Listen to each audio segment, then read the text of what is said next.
It's Bourbon Night. Hello, I'm Chad. I'm Sarah. And Sarah, we have something on the table that I didn't think we would ever have on the table. What do we have? We have very Olde St. Nick Antique Barrel Unicorn Cask.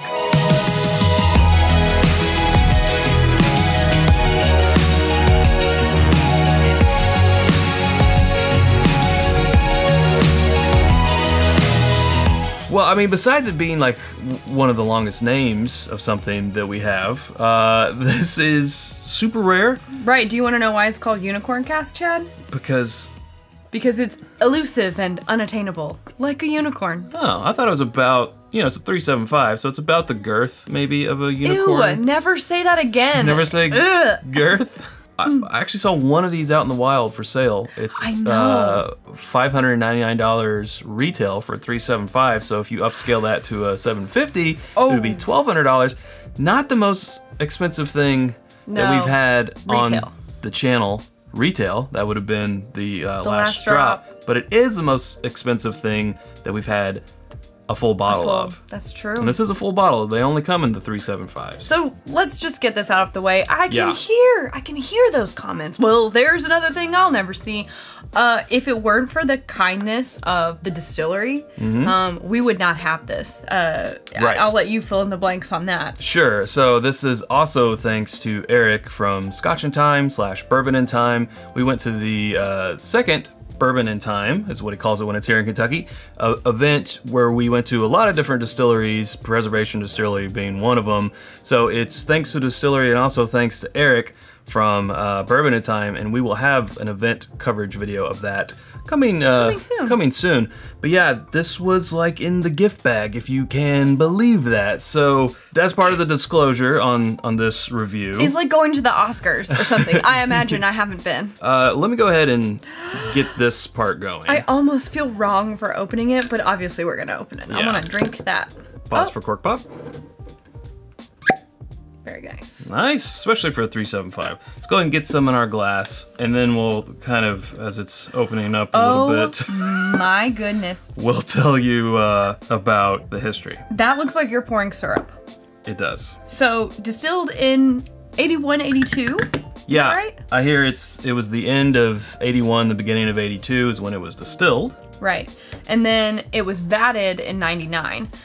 So 17 years old, but it's been vatted since 99, and then obviously this is a limited release because that's all that remains, but it does say release #1, which leads me to believe that there will be more in this. Well, yeah, it says barrel lot #1. Right, but here it says... bottle #4, if you want to know. Ah, release 1. Okay, Unicorn Cask Release 1 is what it says back here on the back. This looks like coffee and syrup. And here's the other kicker. This is Stitzel-Weller. So it's... We didn't even mention the most important part. Early 80s, Stitzel-Weller. Here's the real kicker. This is unfiltered, non-chill filtered, and it's cask strength. So... Sarah, this is going to be the closest I think we'll ever get to trying Pappy Van Winkle when it was still the Stitzel-Weller juice. Interesting. So basically the reason for the rise to fame. Yeah. Intriguing, but this is 108 proof. 108 proof. There is that. I feel your judgment through the lens right now and like hatred. Wow. I mean, you'll have to show them this. You can't even see through it. It's looking pretty rich and delicious, if I must be honest. Whoa. I mean, I can tell that it's bourbon, but it also smells like a rum. I just have like dark island rum. Dark brown sugary, syrupy notes. This almost smells like some stuff that's come out of decanters, you know? It has that vintage smell, but I wouldn't call it a funk. No, it's not a funk, it's just like this thickness. And I mean, you can see the thickness. I feel like I could pour this out and it would just stand up. Honestly, it's making my mouth water. That's like sorghum and molasses. It's so thick smelling, but it smells rich like sorghum. Sure, and there's like a dark oaky char in there, and I think a little bit of coffee or espresso. It's got a lot going on. I would expect no less for the price and the lore. There's also there's a little bit of a citrus pop in there. I feel like maybe it's like a lemon tea, maybe type of, when you take a nice deep breath. What a nose! How much longer will you make me wait? let's go in for the kill here.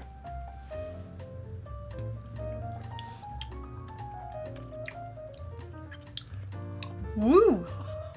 Wow, that's big rush of heat right off the bat. That is not drinking like a 108. There's a lot happening. I'm gonna need the second sip. Very oaky. Oh, and then the finish starts. Right. Chocolatey, oaky, some vintagey notes in there too. I should have prefaced this episode by saying that I don't tend to enjoy things over 15. I feel like your sweet spot starts at 10 and goes up to like about 14. 14, 15. 15, I could like yeah. a good, 15-year-old Knob Creek. Not to say that I don't enjoy things over that, but I tend to see diminishing returns with the oakiness of things for my palate. So, whoa. We might have to defer to Chad's palate on this one.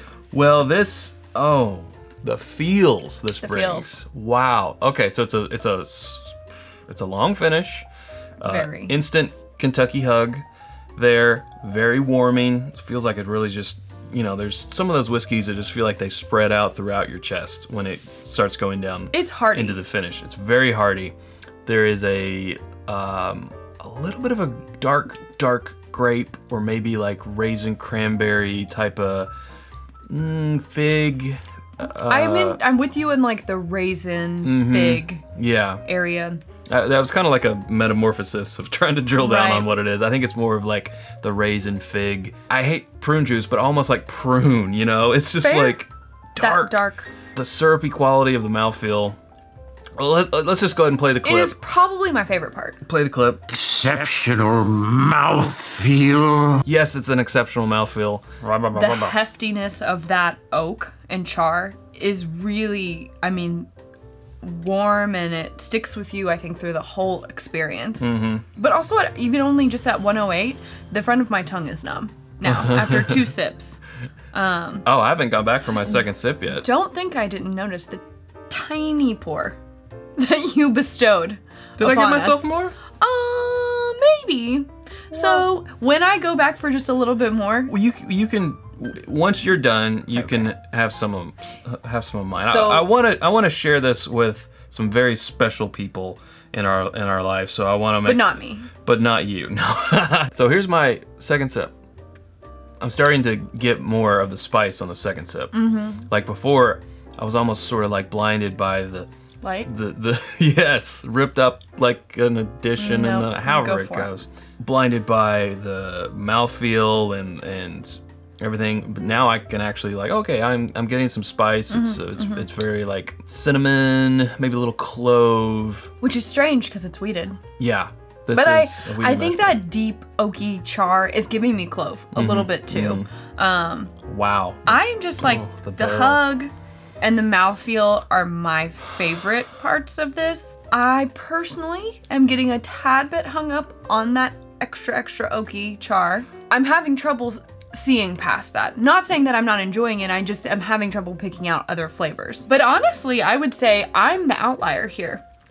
I would say the oakiness and the age and the proof on this hits the nail on the head for today's consumer who is shopping in this price range. For the most part. Now there's gonna be people who just wanna buy regular Pappy, say regular, but like today's version regular Pappy Van Winkle. Pappy 15, whatever, 20, and they're gonna just want it at the proof that they want it at, and they just want that. Or like they just want Weller 12, and they're not looking for this type of flavor. There's always gonna be an exception. But I feel like this was really on the head for if I was gonna put something like this out for today's consumer in this price range, it would be this age, it would be this proof, like it would be unfiltered. Yeah. So they're spot on there. I think it's just me. And I'm not saying the oaky stuff isn't your wheelhouse. I do enjoy the oaky. I think this is a leather chair, smoking jacket by the fire, slow sipper. Licking a leather chair that's been sitting by a fire. Oh man, this is maybe the best vintage whiskeys that I've ever had. Maybe. I just tend to go more with the syrupy carameliness of like the older turkeys, but I think that they're also not aged this long. I feel like I sound like an ungrateful jerk right now. I am so grateful for this. No, you like what you like. I do. I'm enjoying this very much, but if you asked me to pull a list in my Rolodex brain of my favorite things that I've ever had, because of the oakiness on this, it wouldn't be on that list for me. But I do very much enjoy it. And like, I think it's maybe one of the more complex vintage pours that we've had. This would not be something that I would want to have every day. If I had an endless supply of this, I wouldn't reach for it every day, to be honest with you. You know, I've been raised on modern day bourbon, so it's like, I would have that majority of the time, and then when I'm in the mood, if this was just in regular supply, I would go to this. And then that balance might start to shift to where this would become like more of a daily drinker. Because that's how different this profile is. I wish we had Drinko-Vision. Yeah, I wish we could share. You could taste it. I'm also picking up some more tobacco now too, that I finished it and it's been sitting here for a little while. Because I was thinking like, would this be something that would be really amazing with a cigar? Like, is this the ultimate pairing with a cigar?